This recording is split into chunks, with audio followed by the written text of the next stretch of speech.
May kilig? Check. Thank you. May asaran? Check. What are friends for? Aray! Ginawa mo sa akin! Diba? Yan na. Gandungan mo. Ang taray! May papisil-pisil pa ng pisngi at may fever care moments agad. At mukhang may pagka-slow burn romance. Abay, double check. Ganyan ang peg ng inilabas ang teaser trailer ng Someone Someday na mapapanood na sa July 27 dito sa TV5. Dito, si Catherine ang gaganap bilang young CEO ng isang dating app. Isa rin siyang babaeng successful sa negosyo. Dito, pamilya tayo. At sa pamilyang to, walang may iwan. Pero mukhang hindi kasing successful pagdating sa pag-ibig.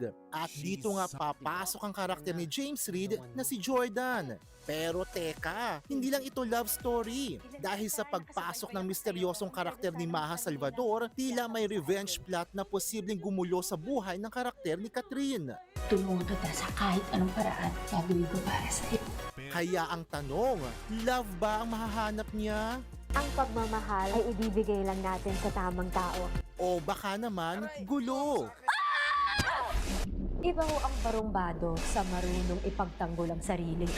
Kaabang-abang talaga ang pagbabalik ng Asia superstar na si Catherine Bernardo. Bagong love team, bagong kwento, at mukhang bagong obsession ng primetime viewers ang Someone Someday sa July 27 na mapapanood dito sa TV5. Nagbabalita mula sa Frontline, Von Belinario, News 5.